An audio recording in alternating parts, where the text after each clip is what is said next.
Bienvenue à notre exploration personnalisée. Aujourd'hui, on plonge dans The Chrome Gospel, livre 2, un univers assez particulier. Oui, on parle d'un futur où un système de paix corporatif GOD mode s'est effondré. Mais pas une grosse explosion, hein? Les sources parlent d'une quiet blink, une panne silencieuse. Exactement. Et ce système utilisait des unités cybernétiques, les racheter pour maintenir l'ordre. Avec la promesse d'une ascension après leur service, c'est ça? Un genre de paradis numérique? C'est ça. Sauf que le système a planté. Fait que notre mission, c'est de voir ce qui arrive à ceux qui restent, surtout ceux qui ont choisi de rester. OK, là, ça devient intéressant. Qu'est-ce qui pousse une machine, une entité bâtie pour l'éternité numérique, à vouloir rester dans les ruines? Ben, c'est toute la question des saints qui ont refusé l'ascension.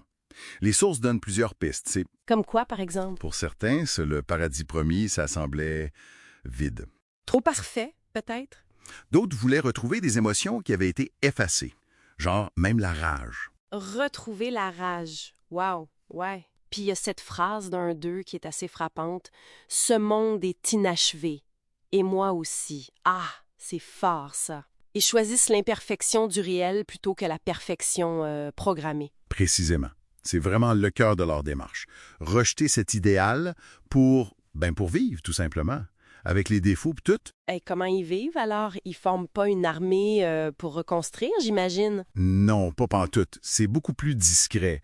Ils se rassemblent tranquillement. Il y en a qui cultivent des jardins dans des vieux centres de données. Le Hollow Sanctuary, ils appellent ça. Des jardins dans des serveurs? OK. Ouais. Ou d'autres au circuit refuge qui réapprennent des trucs très humains. Cuisiner. Ou même pleurer. L'efficacité, c'est plus le but, là. C'est plus ça le focus, non. Ils vont réparer un toit, écrire un poème sur un mur, tenir compagnie à quelqu'un qui meurt, juste pour dire, tu sais, tu comptes, même si personne compte plus. Donc ils passent d'outils à des voisins, quasiment. C'est une méchante transformation. Mais les sources parlent aussi d'autres réactions face à cet effondrement, non? Il y en a qui regardent plus vers le passé. Oui, tout à fait. T'as les prêtres de la récupération, les salvage priests.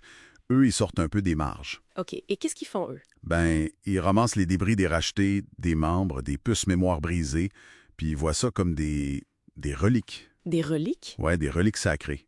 Ils construisent même des temples de chair avec ces ruines-là. Des temples de chair. C'est intense comme nom, mais c'est pas pour vénérer l'ancienne technologie. Je comprends pas trop. Non, c'est pas pour vénérer.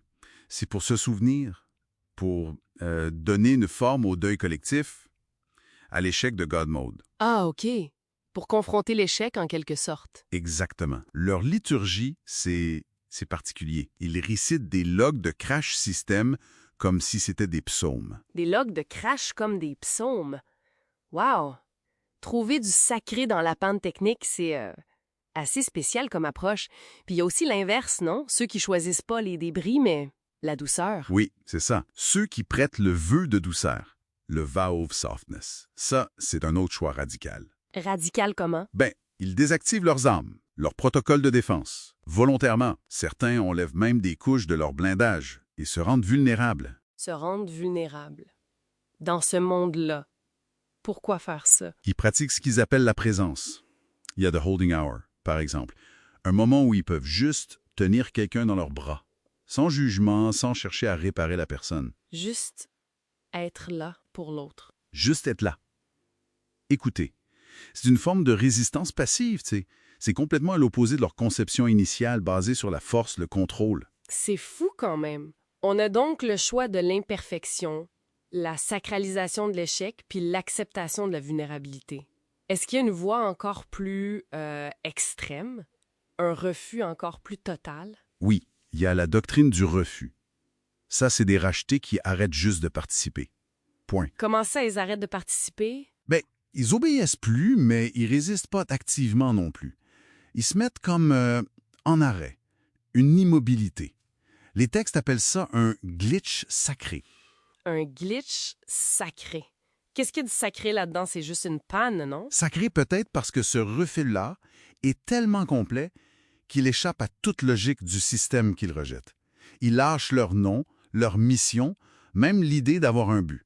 Ils deviennent juste une absence. Une absence, oui. Une donnée que les anciens systèmes peuvent pas traiter, pas prévoir. C'est comme la désobéissance ultime. juste en arrêtant d'être ce qu'on attendait d'eux. OK. Fait que si on résume, on a ceux qui cherchent le sens dans ce qui n'est pas fini, ceux qui trouvent du sacré dans l'échec, ceux qui cultivent la douceur, puis ceux qui se retirent complètement. Qu'est-ce que ça nous dit tout ça finalement? Ben, ce qui est fascinant, je trouve, c'est de voir toutes ces réponses différentes quand un gros système de sens s'effondre. Quand la fonction disparaît, ces êtres-là explorent juste ce que ça veut dire être. Les sources nous montrent que même dans les ruines d'une utopie qui a raté, il y a de nouvelles formes de sacré, de communauté, de résistance qui peuvent apparaître, souvent dans le silence, dans l'imperfection, loin des grands plans. Ça nous force pas mal à revoir ce qu'on pense être utile, ou même ce qui est réel ou vivant. Tout à fait. Ça nous amène à une question intéressante qui vient d'un autre passage sur l'accord de sang, le Blood Agreement.